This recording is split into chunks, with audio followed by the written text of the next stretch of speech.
Magandang araw po sa inyong lahat mga kaibigan. Ginawa ko po ang video na to dahil para malaman nyo kung sino ang tunay na kaibigan at kung sino ang nagpapanggap na kaibigan. Sa English ay true friend and fake friend. True friend and fake friend.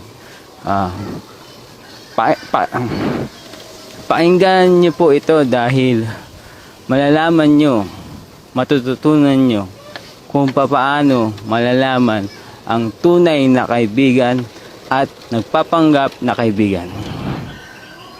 Simulan na po natin dahil para mabilis.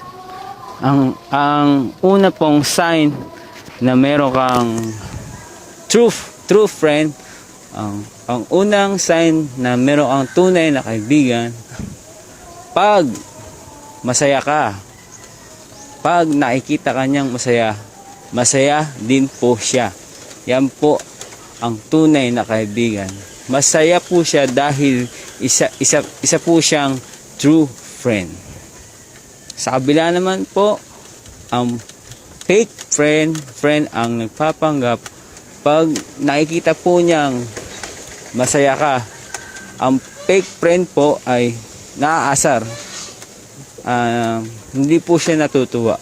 Dahil isa po siyang nagpapanggap na kaibigan. Ang nagpapanggap na kaibigan po, pag masaya ka, hindi po siya masaya. May inggit po. Ang peking kaibigan ay may inggit. Ayan po. Dahil isa siyang fake friend. Ayan po ang unang sign. Ang pangalawang sign po, ang tunay na kaibigan ay hindi po siya nagsisinungaling sa iyo.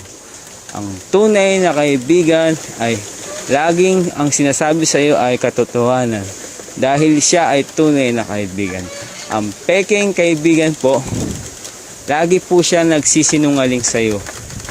Dahil siya ay fake friend, ang nagpapanggap pong kaibigan ay lagi pong hindi nagsasabi ng katotohanan sa inyo. Sinungaling po siya. Yan po ang pangalawang sign.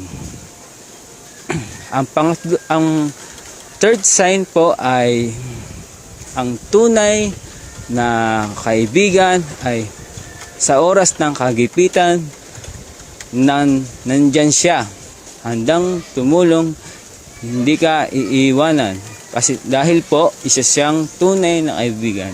Sa kabila naman po ang nagpapanggap na kaibigan, pag ikaw po ay nasa kaguluhan o kagipitan, iniiwanan ka po niya. Ang fake friend po, pag sa oras ng sa kaguluhan ka, iniiwanan ka po niya dahil isa po siyang fake friend. Yun po ang pangatlong sign. Opo. Ang punta naman po tayo sa fourth sign, pang-apat na sign. Ang pang-apat pong sign, ang tunay na kaibigan ay handang tumulong. Pag meron pong may nagsasabi po na hindi maganda sa iyo ay pag meron pong hindi nagsasabi ng maganda sa iyo, handa po siyang tumulong sa iyo. Ang tunay pong kaibigan ay handang tulungan ka. At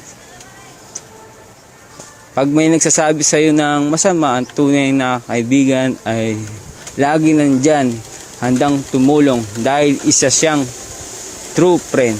Sa kabila naman po, ang fake friend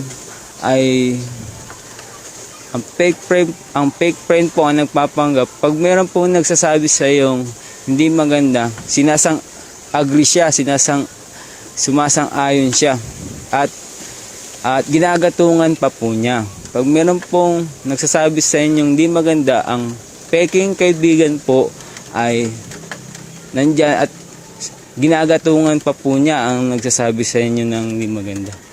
Dahil po isa siyang fake friend. pag mayroon pong di sinasabi sa inyo maganda, ang peking kaibigan ay sumasang-ayon at binubuli ka pa. Binubuli ka pa ng peking kaibigan. Kung ano po yung sinabing di maganda sa inyo, ginagatungan pa po niya dahil po isa siyang fake friend. Ang tunay pong kaibigan ay hindi po ganun. Hindi po nanggagatong. Hindi kanya binubuli. Yan po ang tunay na kaibigan. Okay po. Ito po, nandito na po tayo sa pang-apat, di ba?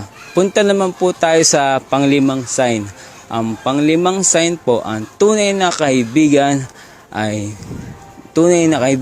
mahilig mag-share ng kasiyahan, mag-share ng nangyayari sa buhay niya, ng mga kasiyahan. Ayan po ang tunay na kaibigan. Mahilig po siya mag-share sa inyo ng mga nangyaring masaya sa buhay niya dahil po isa siyang tunay na kaibigan. Ang fake friend naman po, ang nagpapanggap na kaibigan ay selfish po, selfish. Hindi po siya nag-share ng mga tungkol sa mga nangyayari sa kanyang buhay. Dahil po isa po siyang fake friend. Hindi po siya nag-share ng mga masasayang bagay sa kanyang buhay. Siya po ay selfish dahil isa siyang nagpapanggap na kaibigan. Yan po.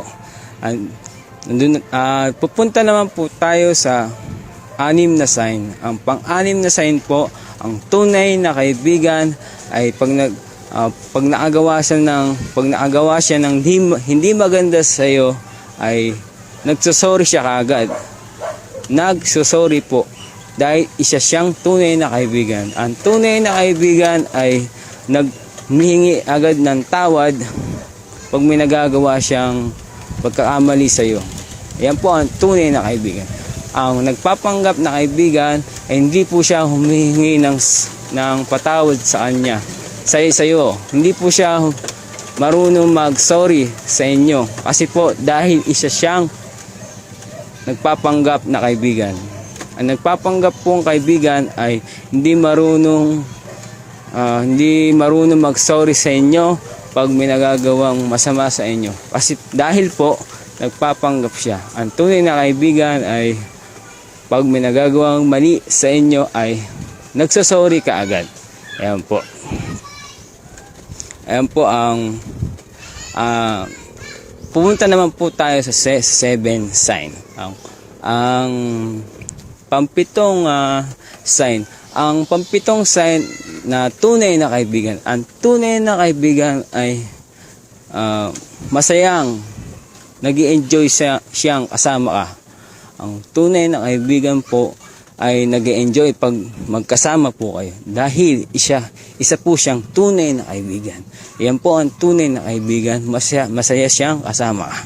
Sa kabila naman po, ang nagpapanggap na kaibigan ay hindi po siyang masayang kasama ka. Hindi po siya masaya pag kasama ka po niya. Dahil po isa siyang fake friend. Isa po siyang nagpapanggap na kaibigan. Ang fake friend po ay pag magkasama kayo hindi po siya masaya. Ang tunay na kaibigan, pag magkasama kayo, nag-i-enjoy po siya. Ayan. Ayan po. Yan po ang 7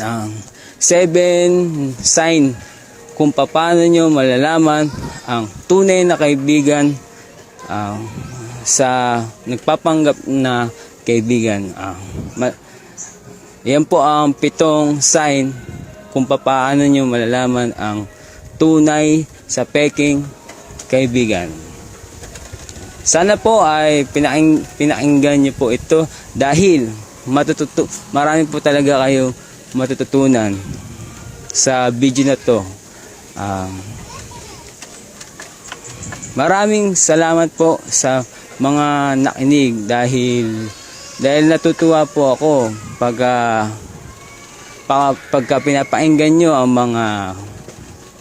mga advice ko dahil ang nakikinig nito ay tunay kong kaibigan. Sa ngayon po ay paalam po muna. Sa ngayon lang po mga kaibigan. Maraming salamat sa pakikinig dahil kayo ay tunay na kaibigan. Sa ngayon po ay paalam muna po. God bless you all. Thank you.